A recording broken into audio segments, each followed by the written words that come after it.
موضوع الدرس في أحوال يوم المحشر والسؤال عن عيسى ابن مريم عليه الصلاة والسلام سورة المائدة تفسير ابن كثير.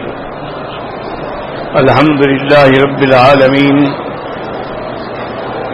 والصلاة والسلام على أشرف الأنبياء وسيد المرسلين سيدنا محمد وعلى آله وأصحابه أجمعين. اللهم صل على سيدنا محمد وعلى آل سيدنا محمد كما صليت على إبراهيم وعلى آل إبراهيم في العالمين إنك حميد مجيد. أعوذ بالله من الشيطان الرجيم. بسم الله الرحمن الرحيم. إذ قال الله يا عيسى ابن مريم اذكر نعمتي عليك وعلى والدتك إذ أيدتك بروح القدس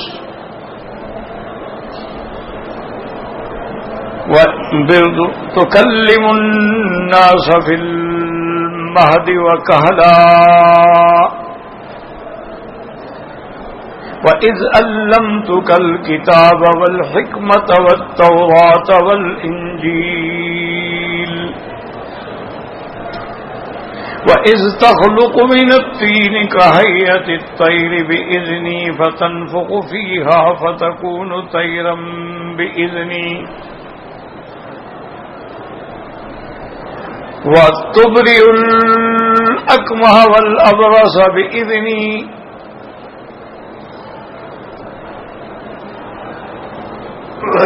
وَإِذْ تُخْرِجُ الْمَوْتَى بِإِذْنِي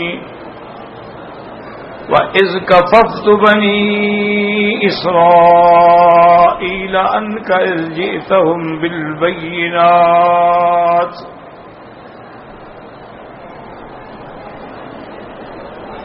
فَقَالَ الَّذِينَ كَفَرُوا مِنْهُمْ إِنَّ هَذَا إِلَّا سِحْرٌ مُبِينٌ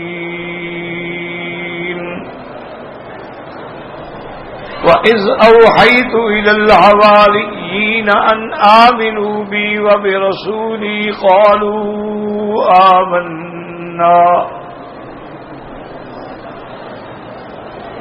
قالوا آمنا واشهد بأننا مسلمون. اللہ تبارک و تعالی نے کلام مقدس کی ان آیات مبارکہ میں خطاب فرمایا حضرت عیسیٰ ابن مریم علیہ السلام پر. پہلی آیات میں جیسے آپ پڑھ چکے ہیں کہ اللہ نے تمام رسولوں کو اکٹھا فرمایا، پھر ان سے سوال ہوا، ان سب نے اعتراف کیا کہ یا اللہ ہمیں تفصیلی یقینی اور باطن کا علم نہیں ہے، آپ ہی علام الغیوب ہیں. اب اس آیت میں اللہ نے فرمایا یا عیسی ابن مریم، ان ساری مکالمات کا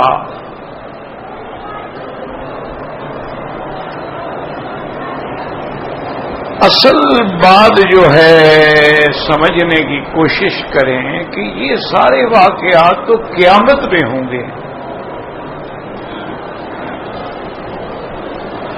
کہ قیامت والے دن اللہ پیغمبروں کو اکٹھا فرمائیں گے اور قیامت والے دن اللہ تعالی عیسیٰ علیہ السلام سے خطاب فرمائیں گے. تو ان کا ابھی بیان کرنے کا فائدہ کیا ہے؟ یہ تو مسائل ہیں جو قیامت میں ہیں.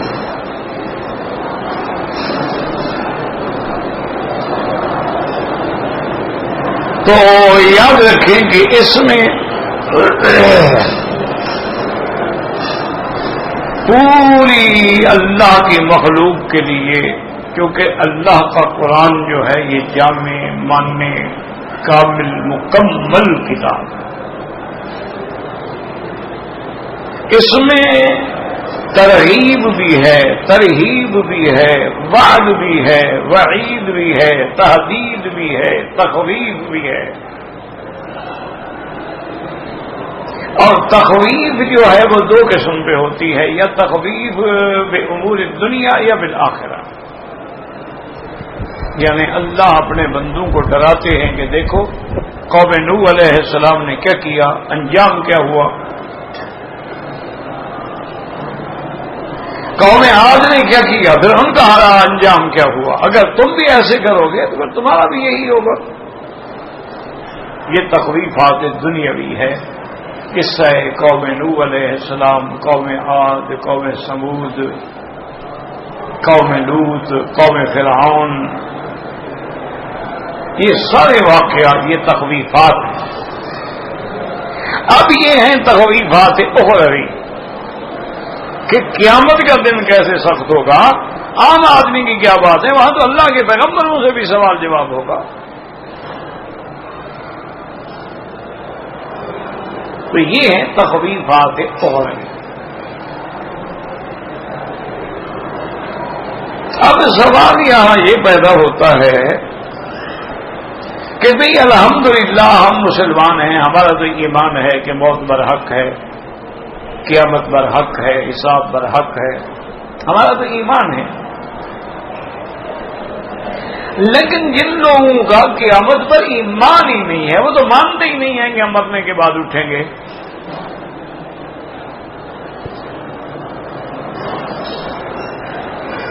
اور ایک آیت میں نہیں بلکہ انہوں نے سینکڑوں آیات میں اللہ نے ان کے احوال ذکر کیے ہیں کہ وہ تو برملا کہتے تھے کہ ہمارا کہانوں پہ مبعوثین، ہم نے دوبارہ نہیں کھڑا ہونا، بس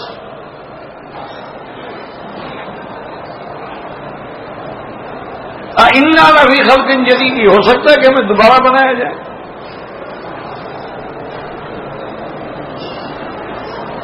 اذا متنا وکننا ترابا واذابا ورفعا انا لمبعوثون، جب ہم مر جائیں گے، گل سڑ جائیں گے، ہم نے دوبارہ کھڑا کیا جائے گا، یہ کیا ہے؟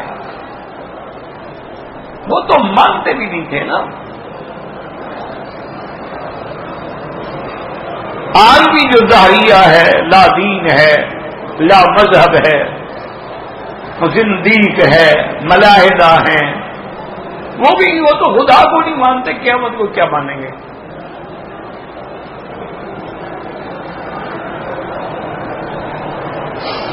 اور اسی طرح جو فلاسفہ ہیں، جو عقل کی ماری ہوئی قومیں ہیں،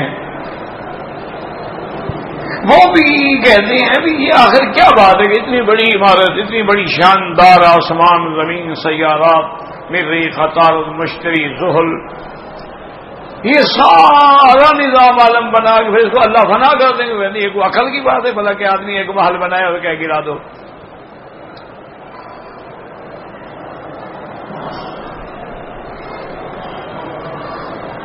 اور جب وہ سب کچھ گرا دیں گے، فنا کر دیں گے، پھر ضرورت کیا ہے دوبارہ بنانے کی؟ اگر دوبارہ بنانا تھا تو گرایا کیوں؟ وہ عقل لڑاتے ہیں نا، عقل کی ماری ہوئی قوم ہے نا، ان کے دماغ میں یہی ہے کہ جو بات عقل میں آ جائے بس وہ ٹھیک ہے، جو عقل میں نہیں آتی ہم کیسے مان لیں کہ وہ دین ہے؟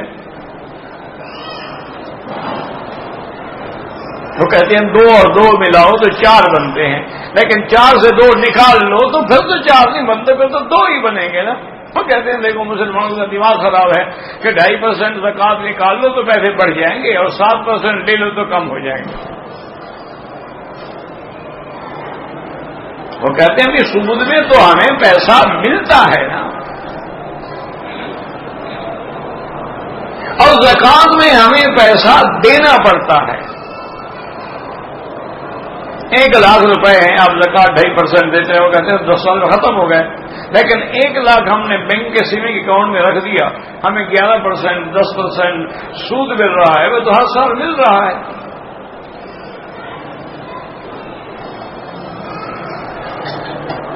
تو اس لیے ان کو یہ باتیں سمجھ نہیں آتی۔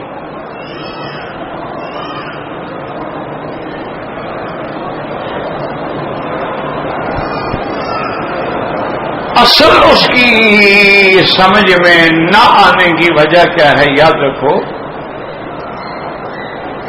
کہ سمجھنے کے لیے دو قسم کے نور کی ضرورت ہوتی ہے، ایک نور سے مسئلہ حل نہیں ہوتا۔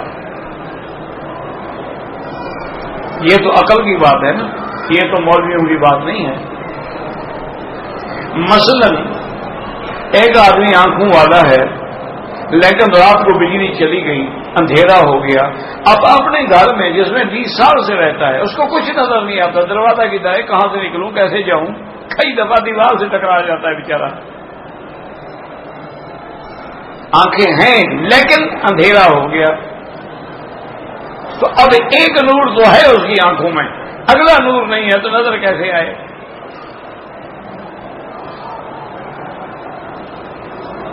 اچھا اسی طرح دیکھیں کہ دن ہے، روشنی ہے، ساری جہان، وہ اندھا ہے، اس کو نظر نہیں آتا، کیونکہ ایک نور تو ہے، دوسرا نور۔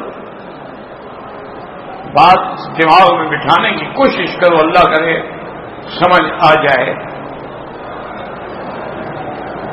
کہ بھئی ایک اندھا آدمی ہے بیچارہ، اب اس کو کہتے ہیں جی یہ بڑا خوبصورت مسجد ہے، ماشاءاللہ حرم شریف ہے، ماشاءاللہ اس کے برآمدے دیکھیں، ماشاءاللہ اس کی بلندی دیکھیں، چھت دیکھیں، فانوس دیکھیں، اس کو کچھ نظر نہیں آتا، کیونکہ اس کے پاس ایک نور تو ہے کہ دن ہے، لائٹ ہے، روشنی، لیکن دوسرا نور نہیں ہے، تو جب دونوں جمع ہوں گے تو نظر کہ روشنی بھی ہو اور آنکھیں بھی ہوں، تب وہ دیکھے گا ہاں ماشاءاللہ یہ فانوس ہے، پنکھا چل رہا ہے، اسپیکر ہے، یہ حلقہ درس ہے، وہ فلاں آدمی بیٹھا ہے، وہ فلاں آدمی بیٹھا ہے۔ اب دونوں نور ہیں، یہ اچھی طرح دماغ میں بٹھا دو کہ ایک نور سے کبھی مسئلہ حل نہیں ہوتا جب تک دو نور کٹھے نہ ہو۔ لیکن جو شریعت کے مسئلے ہیں، قیامت کا مسئلہ ہے، عذاب قبر کا مسئلہ ہے، فرشتوں کا مسئلہ ہے، ماں کے پیٹ میں بچے کی پرورش کا مسئلہ ہے، اس پر مراحل تخلیق کا مسئلہ ہے، قیامت میں اٹھنے کا مسئلہ ہے، پل صراط ہے، وزن ہے، میزان ہے، نامہ اعمال ہے، یہ ان دو نوروں سے بھی سمجھ نہیں آتا۔ یعنی آدمی کی آنکھیں بھی ہیں، کتابیں بھی ہیں، لیکن سمجھ نہیں آتا جب تک تیسرے نور کی ضرورت ہوتی ہے، وہ ہے نور وحی، جب تک وہ وحی والا نور نہ ہو سمجھ نہیں آ سکتی۔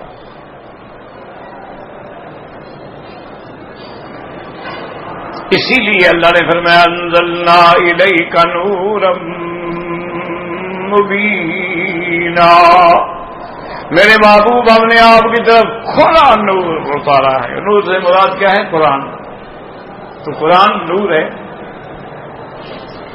اور پھر صرف نورن نہیں، نورم مبینن، کہ کبھی کبھی روشنی تو ہوتی ہے لیکن اتنا نہیں ہوتی کہ چھوٹی چھوٹی چیزیں بھی نظر آ جائیں، اور کبھی اتنی لائٹ ہوتی ہے کہ چیونٹیاں بھی نظر آ رہی ہوتی ہیں۔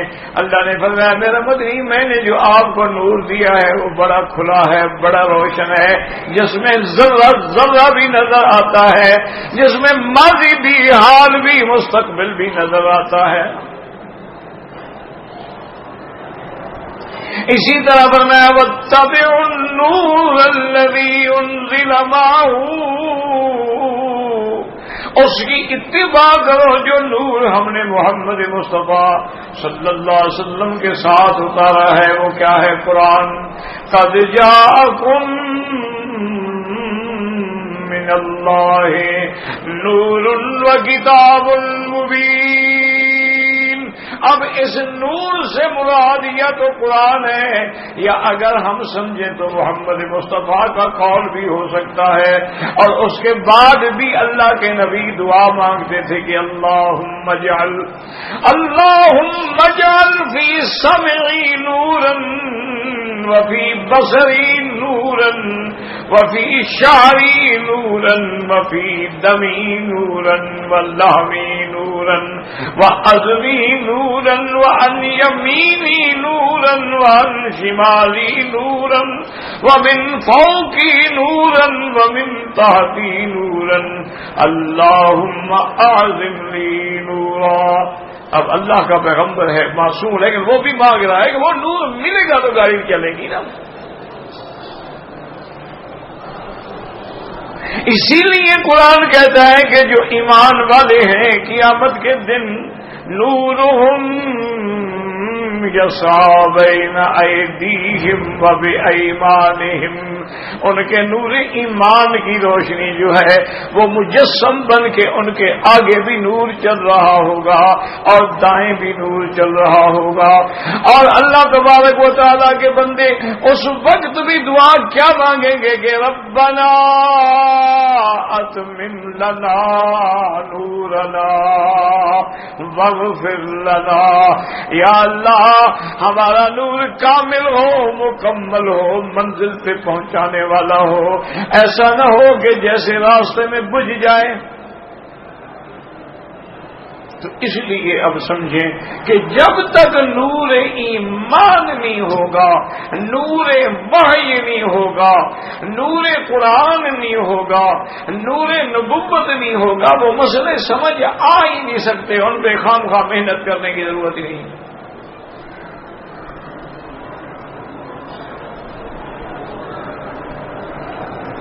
اب دیکھو نا جی کہ بڑے بڑے کافر، بڑے بڑے منکرین قرآن، منکرین اسلام جب اسلام لے آئے تو آنکھیں کھل گئیں.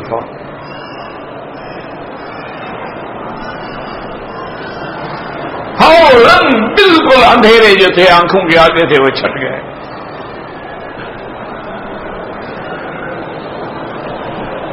ابو جہل کی آنکھ بھی تو میرے مدنی کو دیکھتی رہی، لیکن ختم اللہ علی قلوبہم وعلی سمعہم وعلی ابصارہم غشاوۃ. آنکھوں میں پردے پڑے تھے، اور جب پردے پڑے تھے تو عمر تلوار لے کے قتل کرنے کے لیے جا رہا تھا، اور جب پردے گر گئے تو فاروق بن گیا.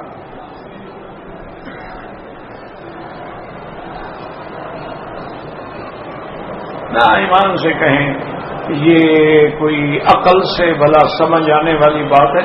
یہ کہتے ہیں جی کیسے مان بھائی بات کہ آج جو دنیا میں ابھی اینک رکھی ہے اس کو منوانے کے لیے بھائی کہ مجھے کیا ضرورت ہے دلیل دینے بھی، اینک ہے بس اینک ہے دیکھ لو.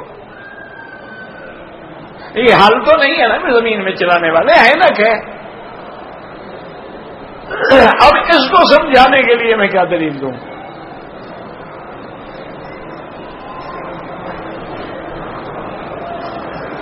اب خود اندازہ کریں بھلا یہ کوئی عقل میں آنے والی بات ہے، لیکن واقعات کا تو تم انکار نہیں کر سکتے ہو نا. دیکھو نا جی اب رات ہے، اب کوئی کہے جی میں نہیں مانتا رات نہیں ہے، اب اس کا کیا علاج؟ اس کو کون بھی سمجھ آ سکتا ہے کہ جی رات ہے.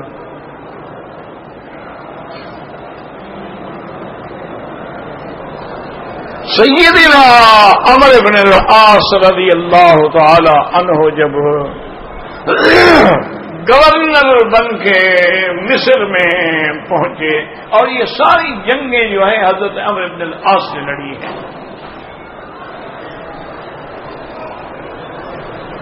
انہوں نے یہ سارے قلعے فتح کیے ہیں. قلعہ شمس بھی انہوں نے فتح کیا، اسکندریہ بھی انہوں نے فتح کیا، قاہرہ بھی انہوں نے فتح کیا، اور وہاں بڑی طاقتیں تھیں. ایک روم کی طاقت تھی، ایک قبطیوں کی طاقت تھی.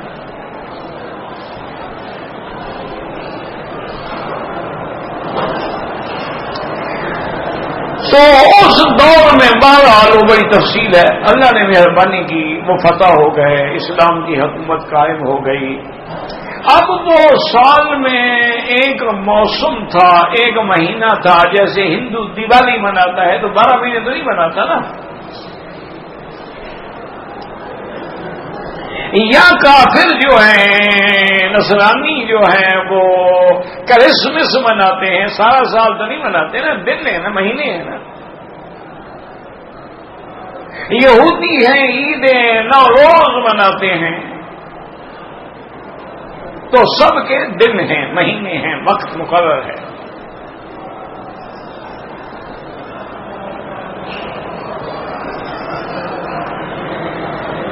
تو وہ جو دن تھا نا جی، اس سال میں ایک دفعہ آتا تھا مہینے میں، اور مصر والے جو ہیں وہ دریائے نیل کو یعنی قربانی دیتے تھے۔ دریائے نیل کے اندر مصر کی جو سب سے خوبصورت لڑکی ہوتی اور جو کنواری ہو اور جیسے گناہ بھی نہ کیا ہو،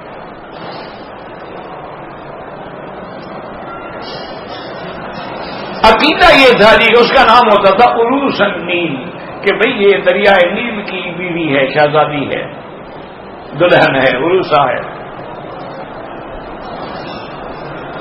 تو وہ اس کو بالکل اعلیٰ لباس پہنا کے اور زیور اور میک اپ اور سنگار اور سجا کے اور بنا کے اور سنوار کے ایک چھوٹی کشتی میں بٹھاتے تھے، اور جلوس ہوتے تھے، گانے اور پتہ نہیں کیا کیا وہ کرتے تھے، اور اس میں ایک افسر جو ہے فوجی، وہ بھی اس کشتی میں کھڑا ہوتا تھا، اور اس کشتی کو باقاعدہ کنارے سے چھوڑ دیا جاتا تھا۔ جب وہ کشتی عین دریا کے وسط میں پہنچتی تھی تو وہ جو افسر کھڑا ہے نا جی، تو وہ زور سے نیزہ مارتا تھا کشتی میں، اس میں سوراخ ہو جاتا تھا۔ جب سوراخ ہوتا تھا تو پانی کشتی میں بھر جاتا تھا، اور وہ تو چھلانگ مار کے نکل جاتا تھا، ساتھ اور کشتی جا رہی ہوتی اس پہ چڑھ جاتا تھا، اور یہ کشتی جب پانی کی بھر گئی تو عروس النیل اس لڑکی کے ساتھ ڈوب گئی۔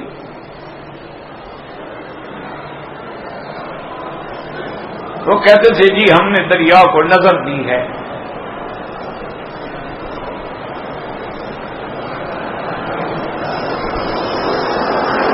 تو اب حضرت عمرو بن العاص کی خدمت میں مصر کے جو اعیان تھے، بڑے لوگ تھے، عمائدین تھے، سمجھدار لوگ تھے، وہ آئے اور انہوں نے کہا کہ حضرت اپنے 2 مہینے باقی ہیں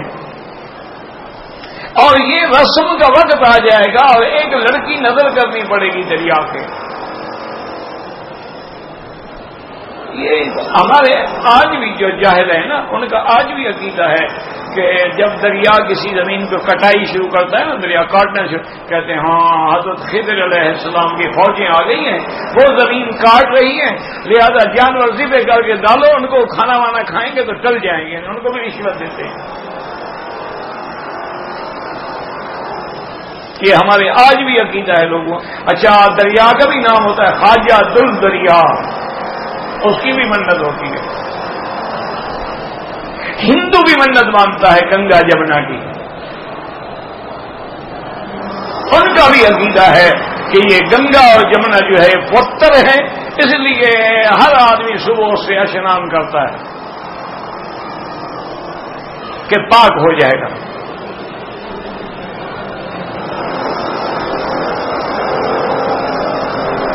تو ان کا بھی عقیدہ تھا، انہوں نے کہا حضرت وہ لڑکی ڈالیں گے تو تب یہ نیل کا پانی جو ہے نا، آپ دیکھا ہے آپ نے کہ نیل میں پانی نہیں ہے، جب وہ لڑکی ہم ڈالیں گے تو پھر نیل کا پانی چڑھے گا، اور اگر نیل کے پانی میں تو طغیانی یا جوش نہ آئے تو مصر کی زمینیں آباد ہی نہیں ہوں گی۔ مصر بڑا زرعی ملک ہے نا، ساری دنیا میں مصر کی جو کپاس ہے اس کا کوئی مقابلہ ہی نہیں ہے، ایجپشن کاٹن کا دنیا میں کوئی مقابلہ، آج تک اس جیسی کپاس کوئی پیدا نہیں کر سکتا۔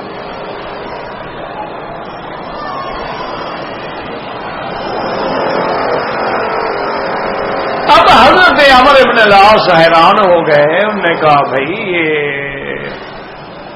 اسلام میں تو ایسا کبھی نہیں ہوا۔ انہوں نے کہا اچھا ایسا کرو، یہ بڑا اہم معاملہ ہے کیونکہ پورے مصر کی آبادی کا معاملہ ہے، اس کی آبادی دریائے نیل سے ہے،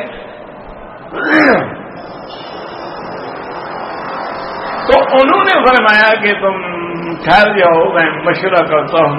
انہوں نے فوراً تیز رفتار گھوڑوں پہ پیغام بھیجا. اس زمانے میں ڈاک جو تھی نا اسی طرح گھوڑوں پہ اور اونٹوں پہ آتی تھی, یا بادشاہوں نے منزلیں بنائی ہوئی تھیں کہ مثلا یہاں سے عثمان کے بعد بھائی رابو کے بعد بھائی بدر کے بعد بھی علی تیمہ, ایسے منزلیں بنی ہوئی تھی. وہیں گھوڑے کھڑے رہتے تھے ڈاک والے. یہ وہاں پہنچا, یہ اتر گیا, ادھر لیا گھوڑا لیا چل پڑا, کیونکہ ایک گھوڑا تو 450-500 کلومیٹر نہیں دوڑ سکتا. تو ڈاک کا یہ انتظام تھا.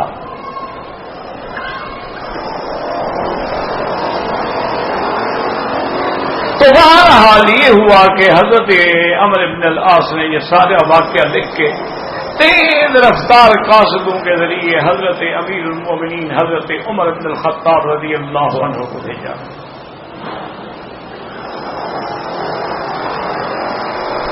حضرت عمر نے رضی اللہ عنہ صحابہ کو بلایا, گورنر کا خط دکھلایا.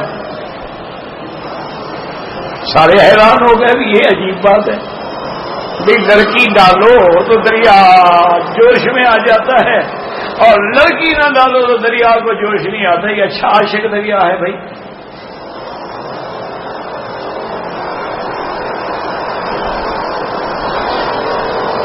سب سوچ میں ڈوب گئے. حضرت عمر نے قاضی کو فرمایا کہ لے آؤ کاغذ قلم, فرمایا خط لکھو, من عبد اللہ امیر المومنین عمر بن الخطاب الى بحر النیل.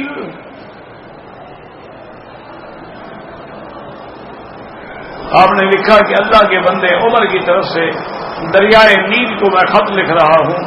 ان کنت تجری بامر اللہ فاجری,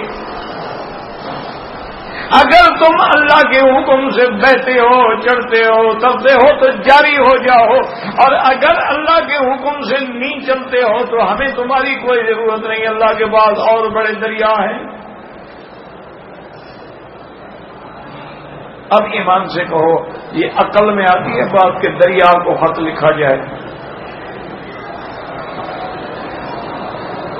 نہیں, یہ عقل کام کرتا ہے. لیکن واقع مورخ موجود ہے, مصر موجود ہے, اہرام موجود ہے, نیل موجود ہے, کوئی انکار ہی نہیں کر سکتا.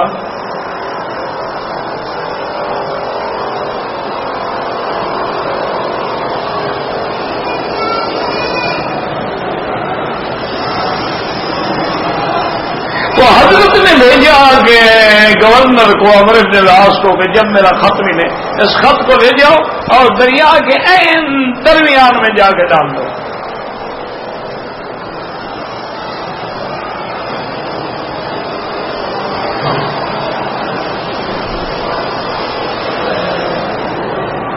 حضرت عمر کو پہنچا. ایمان سے کہو کوئی عقل مند آدمی ہی یہ بات مانے گا کہ بھئی پانی کو خط لکھا جائے, اور آگے گورنر ہے, اور گورنر بھی عمرو بن العاص فاتح مصر, وہ بھی یہ نہیں کہتا کہ بادشاہ ہیں حضرت عمر نے یہ کیا کر دیا, دریا کو جو خط ڈالیں گے دریا بڑا پڑ لے گا.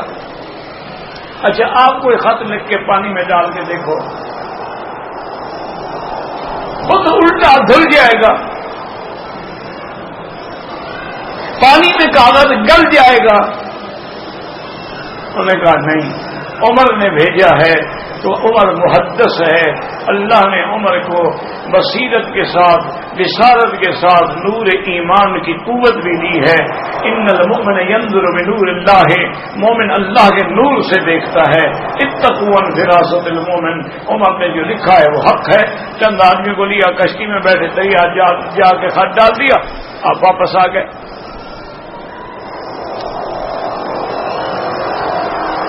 اور انہی تاریخوں میں ڈالا جس میں وہ ذوالہند ڈالی جاتی تھی.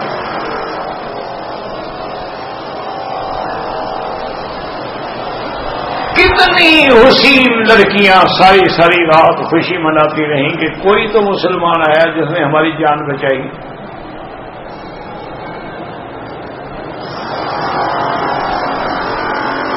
حضرت عمر بن العاص صبح کی نماز پڑھ کے مسجد میں جب تشریف لائے تو فرمایا ہاں بھائی وہ باہر نیل کے بارے میں تو بتلاؤ. نے کہا حضرت وہ تو ایک رات میں 18 گز پانی اونچا ہو گیا ہے. اتنا پانی تو زندگی میں کبھی نہیں آیا جو عمر کے خط کے بعد آیا. اور صرف یہ نہیں کہ پانی آیا، حضرت عمر کے خط کے بعد آج تک بند نہیں ہوا. اب یہ عقل میں آتا ہے، لیکن حقیقت ہے. دشمنوں کو کہو کہ تم نے تو زمین کو کھود کے، دریاؤں کو کھود کے، سمندروں کو کھود کے پیٹرول نکال لیے ہیں، تو یہ مصر کی خبر کا پتہ نہیں کر سکتے ہو سچ ہے کہ جھوٹ ہے. اس لیے ہمیشہ یاد رکھو کہ مومن کا ایمان ہوتا ہے، اور کافر کو اگر ایمان نہ بھی ہو تو اللہ فرماتے ہیں قوم عاد کا حال دیکھ لو، سمود کا دیکھ لو، قوم لوط کا دیکھ لو، قوم فرعون کا دیکھ لو.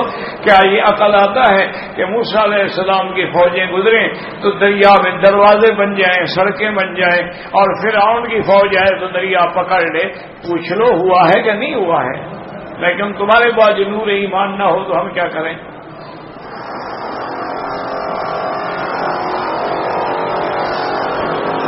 تو اس لیے ہمارا تو ایمان ہے کہ یہ ہوگا جو اللہ نے کہا ہے.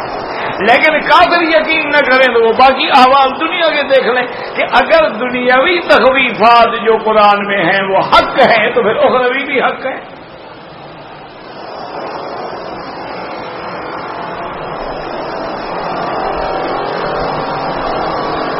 اب اللہ نے اس آیت میں فرمایا قال اللہ یا عیسی ابن مریم،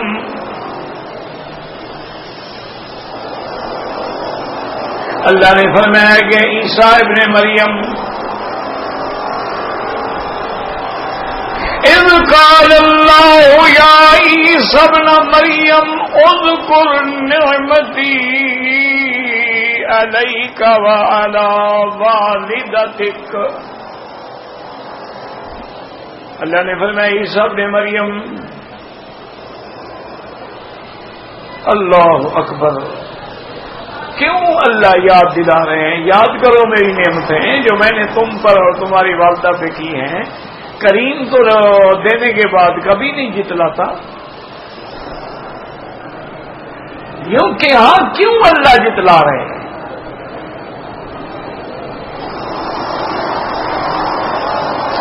اچھا پھر جو ہے منکر کو تو جتلایا جاتا ہے، یار میں نے تمہارے ساتھ یہ احسان نہیں کیا، یہ نہیں کیا، یہ نہیں کیا.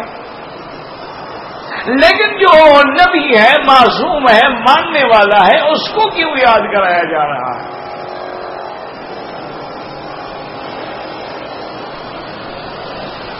تو اس لیے علماء نے لکھا ہے کہ چونکہ اس وقت میدان محشر میں اولین و آخرین جمع ہوں گے، اللہ یہ اس لیے یاد دلائیں گے کہ عیسیٰ کو خدا سمجھنے والوں، عیسیٰ کو خدا کا بیٹا کہنے والوں، اس پر تو میری نعمتیں ہیں، میرے احسان ہیں، میں نے اس کے ساتھ یہ کیا ہے، وہ تو میرا بندہ ہے.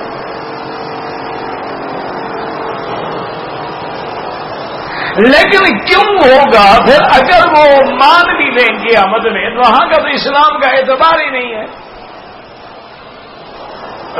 وہ تو دار الجزا ہے. لیکن اللہ ان کو ذلیل کرنے کے لیے سب کچھ کریں گے. ورنہ آپ وہ مان بھی لیں تو کیا فائدہ ہے؟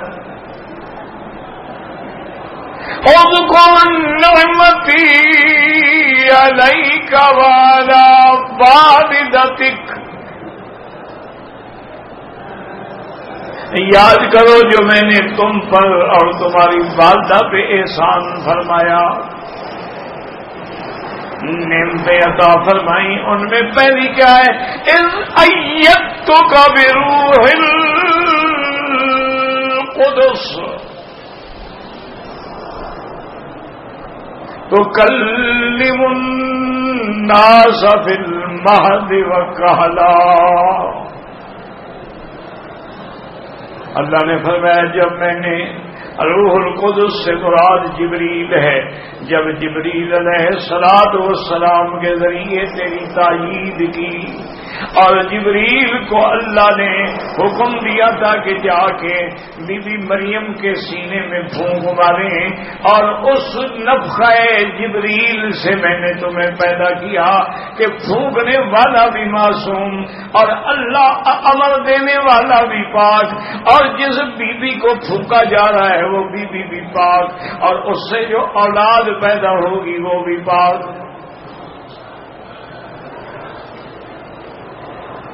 اللہ اکبر، اللہ اکبر۔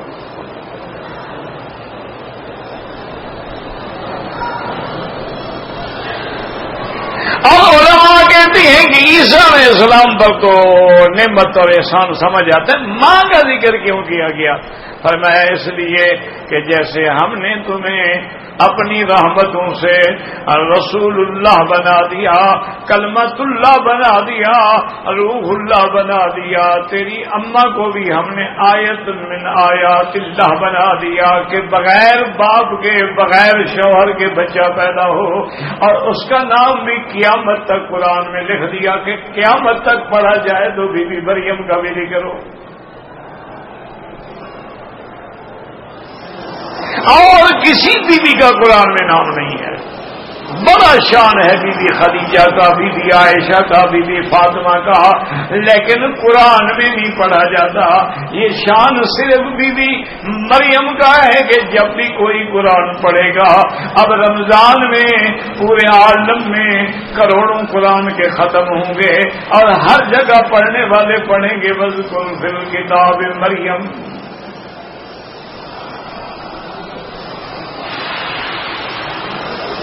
اور آگے فرما دیے تو کل الناس بالمہد وکہلا، میری نعمت ہے کہ تم جھولے میں بھی بات کرو گے، یعنی ابھی دودھ پینے والا بچہ ہے، جھولے میں لیٹے ہوئے ہیں، اللہ نے سارا انتظام پہلے کر دیا تھا کہ مریم گھبرانا نہیں، میں اگر بچے دینے پہ قادر ہوں تو تیری عزت کی حفاظت کرنے پہ بھی قادر ہوں۔ اللہ اکبر۔ یا اللہ پھر مجھے کیا حکم ہے؟ میں تمہارا حکم یہ ہے کہ ہم جب حفاظت کرنا چاہیں تو پھر تقریر کی بھی ضرورت نہیں، دلائل کی بھی ضرورت نہیں، کسی چیز کی ضرورت نہیں ہے، تم زبان نہیں لانا، چپ کر کے بچے کی طرف اشارہ کر دینا، پھر ہم جانے ہمارا کام جانے، یعنی ہم سارا انتظام کر دیں گے اور تمہیں بولنا بھی نہیں پڑے گا۔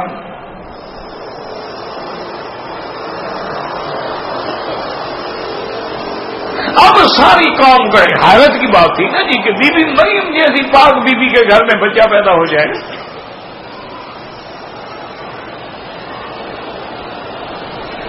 آج کل تو خیر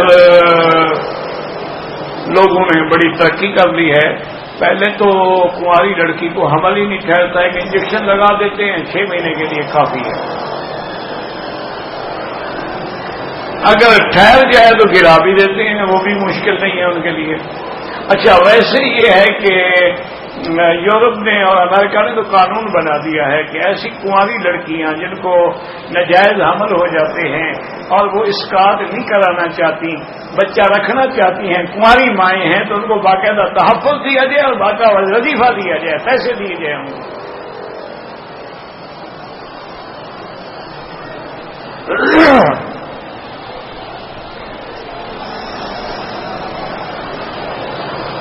لیکن جب قوم نے آگے کہا کہ یہ کیا ہو گیا ہے، ماں کان ابوک امرأ سوء وما کانت امک بغیا، بی بی تمہارا خاندان پاک خاندان، تمہارا باپ کا خاندان دیکھا جائے تو پاک ہے، ماں کا دیکھا جائے تو پاک ہے، یہ تم نے کیسے غلطی کی؟ ایک ہوتا ہے نا کہ اچھا جی ماں بری تھی تو پھر بیٹی بھی تو بری ہونی تھی نا، ایک ہوتا ہے نا یار چھوڑو اس بات میں، اس کا باپ بھی ایسے تھا تو پھر باپ کے نطفے کا اثر بھی آنا ہے، لیکن تمہارا تو باپ بھی پاک، تمہاری تو ماں بھی پاک، یہ کیا ہو گیا؟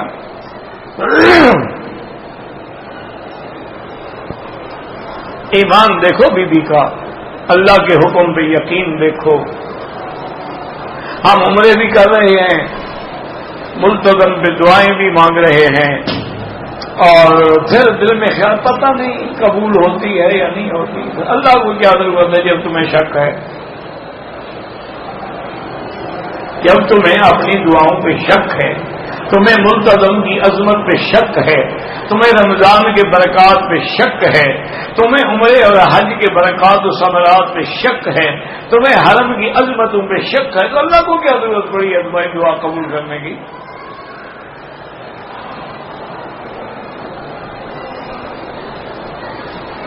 ورنہ یاد رکھو، تمام محدثین نے جہاں یہ روایات نقل کی ہیں وہاں یہ بھی لکھا ہے کہ ہم نے بھی جو ملتزم پہ دعا مانگی وہ رد نہیں ہوئی، ہر حال میں قبول ہوئی.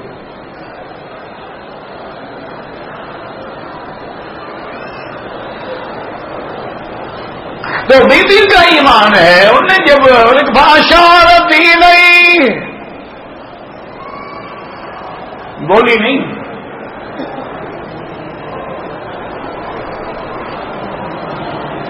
اللہ اکبر، واہ میرا مولا، جو چاہیں سو چاہیں. اب دیکھیں نا، بی بی کا چپ رہنا جو تھا اس کو بھی اللہ نے عبادت بنا دیا کہ چپ رہو، مفت میں نہیں. انی نذرت للرحمن صوما، چپ رہنے کا روزہ رکھ لو، اس کا ہم تمہیں ثواب بھی دیں گے. تیری عبادت بھی کریں گے، تیری روزے کا بھی ثواب دیں گے. میں نے کہ وہ چپ کا روزہ تھا کہ بولنا نہیں.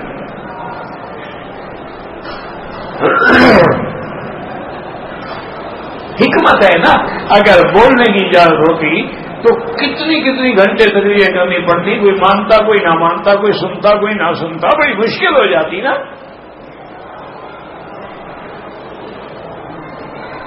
اسی لیے جب حضرت زکریا کی دعا منظور ہوئی کہ بچہ دیں گے ہم آپ کو، قال رب اجعل لی آیہ، انہوں نے کہا اللہ کوئی نشانی. قال آیتک الا تکلم الناس ثلاث لیال سویا، کہ 3 راتیں تم بات نہیں کر سکتے، زبان بند. کیوں؟ جب بات ہوتی ہے نا جی تو بات میں بڑھ بھی جاتی ہے. جب آپ جواب دیں، اگلا جواب دیں، پھر آپ جواب دیں، ہو سکتا ہے اگر گستاخی بھی کرتے ہیں. نہیں، ہم علاج ہی ایسا کرتے ہیں کہ آپ چپ رہیں، ہم خود جواب دیں.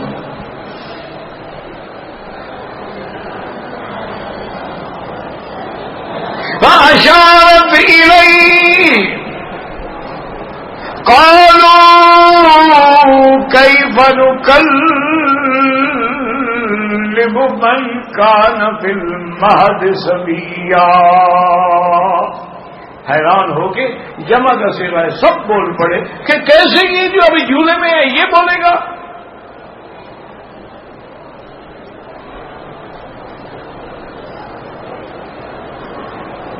واہ میرا مولا، اگر ایک آدمی ہوتا تو کوئی مانتا کوئی نہ مانتا، لیکن پوری قوم کھڑی ہے، سب اعتراف بھی کر رہے ہیں کہ ابھی تو بچہ جھولے میں ہے.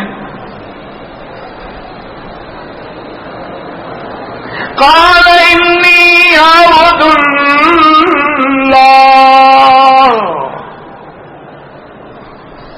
آتانی الکتاب وجعلنی نبیا. حضرت عیسیٰ وہی بول پڑے، اور پہلا کلمہ کیا تھا کہ میں اللہ کا بندہ ہوں، میں خدا نہیں ہوں، خدا کا بیٹا نہیں ہوں. انی عبد اللہ، اور صرف اللہ کا بندہ ایسے نہیں، آتانی الکتاب، اللہ مجھے کتاب بھی دی، نبوت بھی دی، رسالت بھی دی ہے. اور جب حضرت عبداللہ حضرت عیسیٰ علیہ السلام بول پڑے تو اب کیا کریں؟ اب تو بات ہی ختم ہو گئی نا. اب کون اعتراض کرے بی بی مریم پہ؟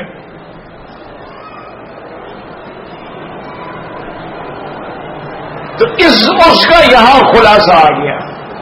اذ ایدتک بروح القدس وتکلم الناس فی المہد وکہلا. اللہ نے فرمایا کہ میری نعمتوں کو یاد کرو، کیسے ہم نے جبریل کے ساتھ تائید کی، اور آپ جھولے میں بھی بولے. وہ کہلن کا معنی ہے جب پکی عمر ہو جائے. کہل کا معنی ہوتا ہے، یاد رکھو 4 سن ہوتے ہیں. ایک سن یعنی طفولیت ہوتا ہے، ایک سن شباب ہوتا ہے، ایک سن کہولت ہوتا ہے، ایک سن شیخوخہ ہوتا ہے.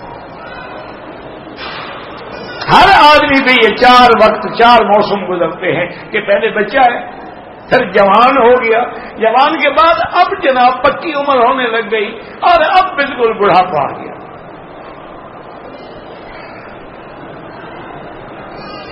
اسی لیے ایک حدیث میں ہے کہ سیدہ شباب اہل الجنت الحسن والحسین، جنت میں نوجوانوں کے سردار حسن و حسین ہوں گے رضی اللہ عنہم. اور یہ بھی ہے ایک روایت میں کہ سیدۃ النساء فاطمہ فی الجنہ، اور عورتوں کی سردار سیدہ فاطمہ ہوگی. اور فرمایا سیدہ کہول اہل الجنت ابی بکر و عمر، پکی عمر والوں کے سردار جو ہیں وہ حضرت ابو بکر و عمر ہوں گے. زندگی باقی تو بات باقی انشاءاللہ.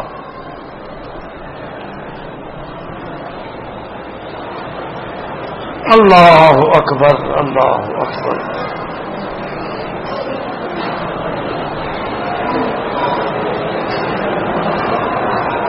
بھئی عورت کے سجدے میں اور مرد کے سجدے میں فرق ہے.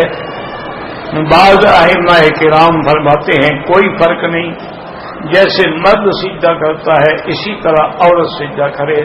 لیکن امام ابو حنیفہ فرماتے ہیں کہ ایک حدیث میں ہے حضور نے فرمایا کہ اپنی دونوں ٹانگیں ایک طرف نکال کے فلیے ظلمہما، زمین سے اپنے آپ کو لگا دے تاکہ اس کا سطر رہے. وہ اس کے قائل ہیں لڑنے کی کوئی ضرورت نہیں. یہ تو اعلیٰ اولا کے مسئلے ہیں، یہ کوئی کفر اسلام کی جنگ تو نہیں ہے کہ آدمی ایک دوسرے کے ساتھ لڑائیاں کرے اور سر پھٹمبل کرے اور مقابلے کرے اور فتوے جڑ دے کے جو اس طرح نماز نہیں پڑھتی. نماز ہی نہیں ہوتی ہے. 1400 سال میں مجھے ایک آدمی دکھاؤ جس کا فتویٰ ہو کہ جو عورت حنفی مسلک کے مطابق نماز پڑھتی ہے نماز نہیں ہوتی. جرأت کرو پھر، یہ تو نہیں کہ تیرے کہنے پہ مان لیں.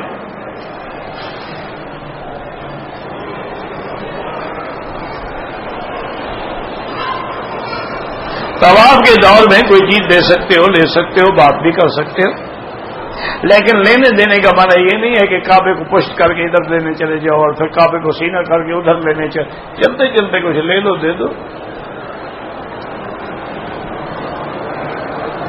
زندہ کے لیے کوئی مرد ہو یا عورت عمرے کی ضرورت نہیں ہے، اپنے لیے کریں، ان کے لیے دعا کریں.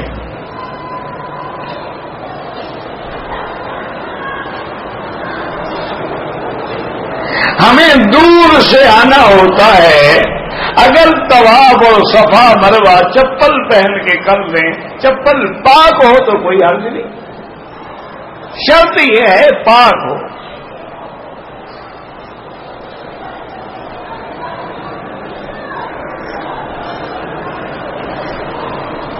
بعض لوگ اچھا کرتے ہیں، وہ ایک خاص طور پہ نئی چپل لے لیتے ہیں صرف طواف صفا کے لیے، بعد میں لپیٹ کے اس کو اپنا رکھ لیتے ہیں.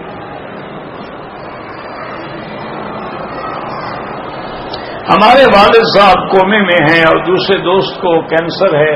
اللہ سب کو شفا عطا فرمائے. اللہم اشفنا واشف مرضانا ومرضى المسلمین. یا اللہ جو بھی بیمار ہیں جنہوں نے درخواست کی ہے سب کی بیماریاں دور فرما، ہماری بیماریاں بھی دور فرما دے.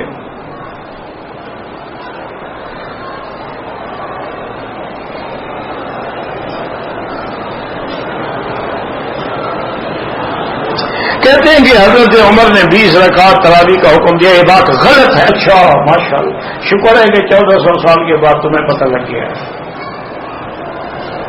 حضرت عمر نے جمع کیا تھا. کس پہ جمع کیا تھا؟ یار کوئی جھوٹ بولنے کی بھی حد کس بات پہ جمع کیا تھا؟ چاول کھلانے کے لیے بریانی کی دیگ پکائی تھی، اسی پہ جمع کیا تھا. خدا کا خوف کرو. تمام صحابہ کو ابی بن کعب کے پیچھے جمع کر کے 20 تراویح کا حکم دیا تھا. اسی 20 تراویح پہ تو جمع کیا.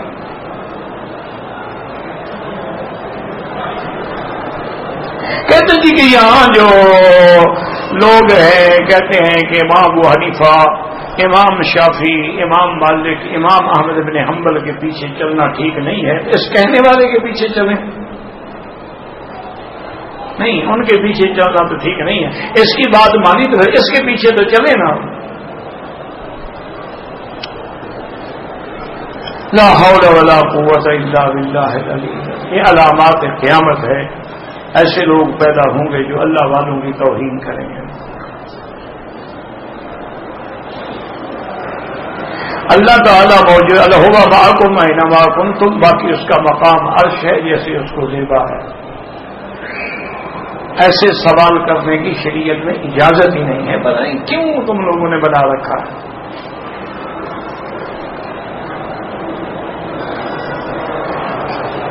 اگر کوئی بندہ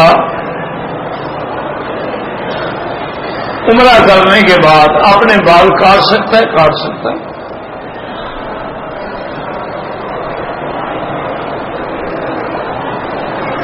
ایک آدمی نے 7-8 مرتبہ اپنی بیوی کو طلاق دی ہے، 3 تو پکی ہو گئی ہیں، باقی وہ اپنی جیب پہ رکھ لے، اگلی بیوی کے لیے کام آئیں گے.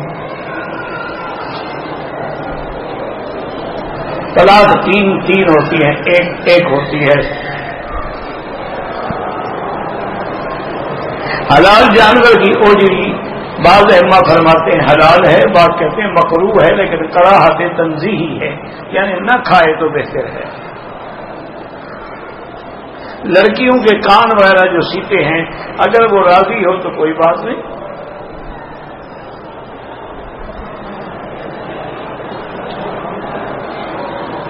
ایک شیعہ ہے جو کہتے ہیں کہ حضرت علی خانہ کعبہ میں پیدا ہوئے ہیں. چلو ٹھیک ہے، مان لیا پیدا ہوئے، پھر کیا ہو گیا؟ نہیں، جو خانہ کعبہ میں پیدا ہو یعنی وہ کیا کس بات کے؟ حضور تو پیدا نہیں ہوئے، پھر حضور سے افضل ہو گئے. بس اسی میں اپنے دماغ کو خراب کرنے کے لیے لوگوں کو فتنوں میں ڈالنے کے یہی نتیجے ہے نا آج کل جو کچھ دیکھ رہے ہو.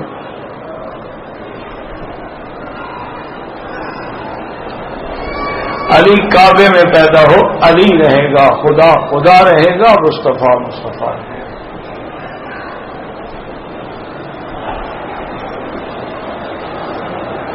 میں نے ایک مسجد عائشہ سے احرام باندھ کے عمرہ کیا ہے. اب مسجد عائشہ نہ جاؤں، ایسے کوئی عمرہ نہیں ہوتا جب تک حد حرم کے باہر نہ جاؤں. یہ ہوٹل والا عمرہ نہیں ہوتا کہ ہوٹل سے احرام باندھ کے عمرہ کر لو. اگر ایسی بات ہوتی تو پھر حضور بی بی عائشہ کو بھیجتے کیوں تنیم؟ مکے میں تو موجود تھی بی بی، پھر بھلے جاؤ عمرہ کر لو.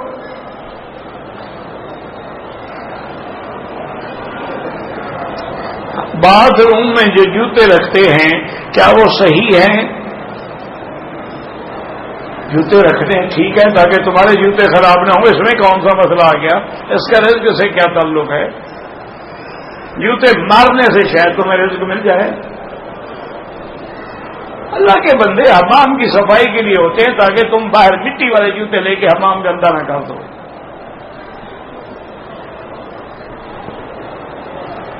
خضر علیہ السلام نبی تھے، اختلاف ہے. بعض علماء فرماتے ہیں نبی تھے اور بعض فرماتے ہیں اللہ کے ولی تھے، لیکن زیادہ راجح قول یہی ہے کہ وہ بھی نبی تھے، کیونکہ انہوں نے حضرت موسیٰ علیہ السلام کو جب سارا قصہ سنا دیا تو کہا وما فعلتہ عن امری، یہ میں نے خود نہیں کیا، اللہ کے حکم سے کیا ہے. تو اللہ کا حکم تو نبی پہ آتا ہے.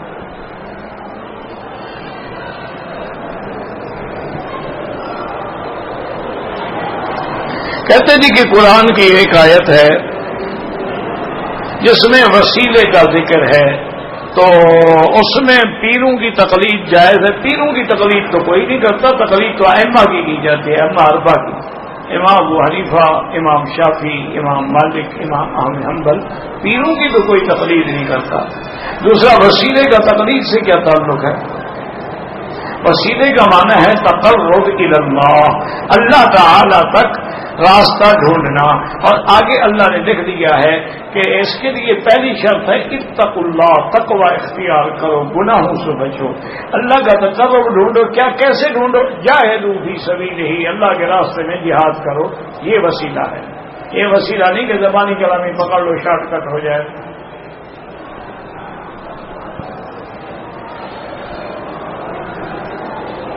نماز قصر کا مسئلہ کیا ہے؟ مسئلہ یہی ہے جناب کہ اگر آپ سفر میں ہوں تو 4 رکعت والی نماز 2 رکعت پڑھیں گے. سنت نفل معاف ہے، پڑھو مرضی ہے، نہ پڑھو مرضی ہے. لیکن اگر پڑھو تو پھر پوری پڑھنی ہوں گی. وطر جو ہے واجب ہیں، وہ سفر میں بھی پڑھنے ہیں اور حضر میں بھی پڑھنے ہیں. یہ قصر کا معاملہ ہے. اور قصر تب ہوتا ہے جب سفر جو ہے کم از کم 48 میل شرعی یعنی 78 کلومیٹر ہو. اس سے کم ہو تو وہ سفر نہیں ہوتا ہے. اور سفر بھی تب ہوتا ہے، مثلا ہم مکے میں رہتے ہیں تو مکے کی حدود جہاں ختم ہوں گے وہاں سے سفر شروع کریں گے. یہ نہیں یہ 10 میل تو پورا مکے کا شہر ہے، یہ نہیں شمار ہوگا. جہاں اس کے حدود ختم ہو جائیں گے وہاں سے اب آگے دیکھیں گے.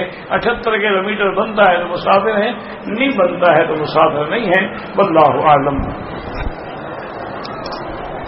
اللهم صل على سيدنا محمد وعلى آل سيدنا محمد كما صليت على إبراهيم وعلى آل إبراهيم في العالمين إنك حميد مجيد. اللهم بارك على سيدنا محمد وعلى آل سيدنا محمد كما باركت على إبراهيم وعلى آل إبراهيم في العالمين إنك حميد مجيد. يا حي يا قيوم يا ذا الجلال والإكرام، يا ذا الجلال والإكرام، يا ذا الجلال والإكرام. اللهم إنا نسألك العفو والعافية، اللهم إنا نسألك العفو والعافية والمعافاة الدائمة في الدين والدنيا والآخرة. اللهم إنا نسألك العفو والعافية وتمام العافية وتمام العافية وشكر العافية. اللهم اشفنا واشف مرضانا وارحم موتانا واغفر دعاءنا ولا تخيب رجاءنا برحمتك يا أرحم الراحمين. اللهم اصلح أولادنا وأولاد المسلمين. اللهم اجعلنا واجعلهم من عبادك الصالحين الناجحين الراشدين الفائزين برحمتك يا أرحم الراحمين يا أرحم الراحمين يا أرحم الراحمين. اللهم احفظ سائر بلاد المسلمين، هذا البلد الأمين فاجعلها آمنا مطمئنا سخاء رخاء إلى يوم الدين. یا اللہ بیماروں کو شفا عطا فرما. یا اللہ بے حیاؤں کو حیا عطا فرما، بے دینوں کو دین عطا فرما، بے اولادوں کو اولاد صالح عطا فرما، بے روزگاروں کو روزگار عطا فرما، قرض داروں کے قرض عطا فرما، جن کے گھروں میں بچیاں ہیں ان کو خیر کے رشتے نصیب فرما. یا اللہ مسلمان جس ملک میں ہیں، مشرق میں ہے، مغرب میں ہے، بر میں ہے، باہر میں ہے، ہوا میں ہے، اس کی جان مال اور عزت کی حفاظت فرما. یا اللہ دینی مدارس اور دینی معاہد اور دینی معابد اور دین کے کام کرنے والوں کی حفاظت فرما. اللهم انا نسألك من الخير ما سألك منه نبيك محمد صلى الله عليه وسلم. اللهم انا نعوذ بك من شر ما استعاذك منه نبيك محمد صلى الله عليه وسلم. انت المستعان انت المستعان انت المستعان، عليك البلاغ، لا حول ولا قوة الا بالله العلي العظيم. صلى الله على خير خلقه سيدنا محمد وعلى آله وصحبه أجمعين. اللهم صل على سيدنا محمد وبارك